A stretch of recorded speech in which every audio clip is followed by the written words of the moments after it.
ನಮಸ್ಕಾರ ವೀಕ್ಷಕರೇ, ಈ ಸಂಜೆ ನ್ಯೂಸ್ಗೆ ಸ್ವಾಗತ.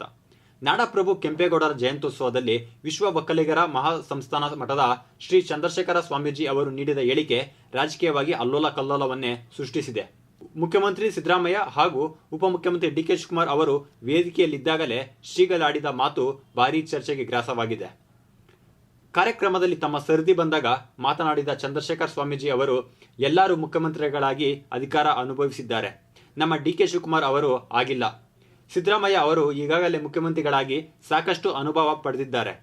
ಮುಂದಿನ ದಿನಗಳಲ್ಲಿ ಡಿ ಕೆ ಶಿವಕುಮಾರ್ ಅವರಿಗೆ ದೊಡ್ಡ ಮನಸ್ಸು ಮಾಡಿ ಸಿದ್ದರಾಮಯ್ಯನವರು ಅಧಿಕಾರ ಬಿಟ್ಟುಕೊಟ್ಟು ಒಳ್ಳೆಯದಾಗಲಿ ಎಂದು ಅನುಗ್ರಹಿಸಬೇಕು. ಇದು ಸಿದ್ದರಾಮಯ್ಯ ಅವರಿಂದ ಮಾತ್ರ ಸಾಧ್ಯವಾಗುತ್ತದೆ. ಡಿ ಕೆ ಶಿವಕುಮಾರ್ ಅವರನ್ನು ಮುಖ್ಯಮಂತ್ರಿಯನ್ನಾಗಿ ಮಾಡಿ ಎಂದು ಅವರಲ್ಲಿ ಮನವಿ ಮಾಡಿದರು. ರಾಜ್ಯದಲ್ಲಿ ಹೆಚ್ಚುವರಿ ಮುಖ್ಯಮಂತ್ರಿಗಳ ಹುದ್ದೆಯ ಕುರಿತು ಚರ್ಚೆ ನಡೆಯುತ್ತಿರುವ ಹಂತದಲ್ಲೇ ಶ್ರೀಗಳ ಈ ಹೇಳಿಕೆ ಅಲ್ಲೋಲ ಕಲ್ಲೋಲವನ್ನೇ ಸೃಷ್ಟಿಸಿದೆ. ವಿಧಾನಸಭಾ ಚುನಾವಣೆಯಲ್ಲಿ ಕಾಂಗ್ರೆಸ್ ಪಕ್ಷ 135 ಸ್ಥಾನ ಗೆಲ್ಲಲು ಡಿ ಕೆ ಶಿವಕುಮಾರ್ ಅವರ ಪಾತ್ರ ಮತ್ತು ಸಮುದಾಯದ ಪಾತ್ರ ಪ್ರಮುಖವಾಗಿದೆ. ಅವರ ಶ್ರಮವನ್ನು ನಾವು ಕಣ್ಣಾರೆ ಕಂಡಿದ್ದೇವೆ. ಕಷ್ಟಪಟ್ಟವರಿಗೆ ಫಲ ಸಿಗಬೇಕು. ಹೋರಾಟ ಮಾಡಿ ಗೊಂದಲ ಸೃಷ್ಟಿಯಾಗಿ ಅಧಿಕಾರ ಪಡೆಯುವುದಕ್ಕಿಂತಲೂ ಸಿದ್ದರಾಮಯ್ಯ ಅವರೇ ಸ್ವಯಂ ಪ್ರೇರಿತವಾಗಿ ಬಿಟ್ಟುಕೊಟ್ಟರೆ ಒಳ್ಳೆಯದಾಗುತ್ತದೆ ಎಂದು ಸ್ವಾಮೀಜಿ ತಮ್ಮ ಹೇಳಿಕೆಯನ್ನು ಸಮರ್ಥಿಸಿಕೊಂಡಿದ್ದಾರೆ. ಶ್ರೀಗಳ ಹೇಳಿಕೆಗೆ ಪ್ರತಿಕ್ರಿಯಿಸಲು ಉಪಮುಖ್ಯಮಂತ್ರಿ ಡಿ ಕೆ ಶಿವಕುಮಾರ್ ನಿರಾಕರಿಸಿದ್ದಾರೆ.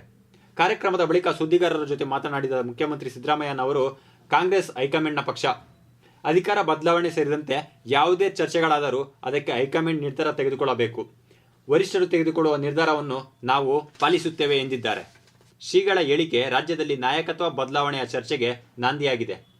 2013ರಿಂದ 2018ರ ನಡುವೆ ಸಿದ್ದರಾಮಯ್ಯ ಅವರು ಮುಖ್ಯಮಂತ್ರಿಯಾಗಿದ್ದಾಗ ಹಲವು ಬಾರಿ ನಾಯಕತ್ವ ಬದಲಾವಣೆಯ ಚರ್ಚೆಗಳಾಗಿದ್ದವು. ಆದರೆ ಎಲ್ಲ ಅಡೆತಡೆಗಳನ್ನು ಮೀರಿ 5 ವರ್ಷ ಆಡಳಿತಾವಧಿಯನ್ನು ಸಿದ್ದರಾಮಯ್ಯ ಪೂರ್ಣಗೊಳಿಸಿದರು.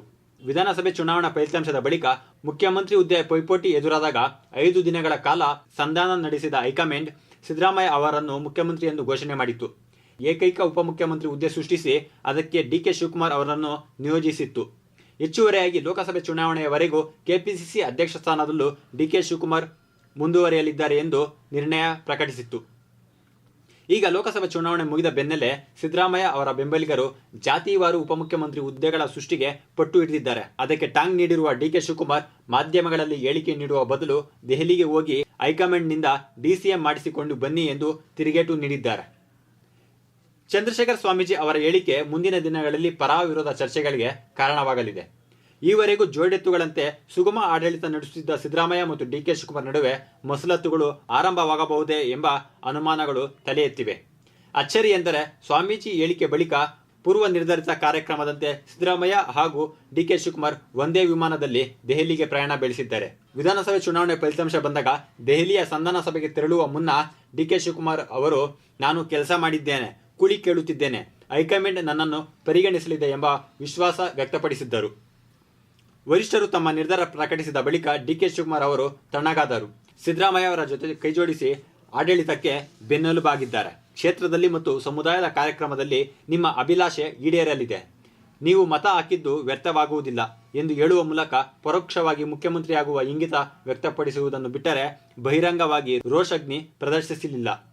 ಸಿದ್ದರಾಮಯ್ಯ ಅವರ ಜೊತೆ ಸಹವರ್ತಿಯಾಗಿ ನಗುಮುಖದಿಂದಲೇ ಜವಾಬ್ದಾರಿಯನ್ನು ಮುಂದುವರಿಸುತ್ತಿದ್ದಾರೆ. ಇಂದು ಸ್ವಾಮೀಜಿ ವೇದಿಕೆಯಲ್ಲಿ ಹೇಳಿಕೆ ನೀಡುತ್ತಿದ್ದಂತೆ ಸಿದ್ದರಾಮಯ್ಯ ಅವರ ಮುಖಚಹರೆ ಬದಲಾಯಿತು. ಪಕ್ಕದಲ್ಲೇ ಇದ್ದ ಡಿ ಕೆ ಶಿವಕುಮಾರ್ ಇರುಸುಮುರುಸಿಗೆ ಒಳಗಾದರು. ದೆಹಲಿ ಭೇಟಿಯ ಬಳಿಕ ರಾಜಕೀಯ ಯಾವ ತಿರುವು ಪಡೆದುಕೊಳ್ಳಲಿದೆ ಎಂದು ಕಾದು ನೋಡಬೇಕಿದೆ. ಈ ನಡುವೆ ಸಿದ್ದರಾಮಯ್ಯ ಅವರ ಆಪ್ತ ಬಣದಲ್ಲಿರುವ ಸಚಿವ KN ರಾಜಣ್ಣ, ಈ ಅವಧಿಯ 5 ವರ್ಷಕ್ಕಷ್ಟೇ ಅಲ್ಲ, ಮುಂದಿನ 10 ವರ್ಷಗಳಿಗೂ ಸಿದ್ದರಾಮಯ್ಯ ಅವರೇ ಮುಖ್ಯಮಂತ್ರಿಯಾಗಿರುತ್ತಾರೆ ಎಂದು ಉರಿಯುವ ಬೆಂಕಿಗೆ ತುಪ್ಪ ಸುರಿದಿದ್ದಾರೆ.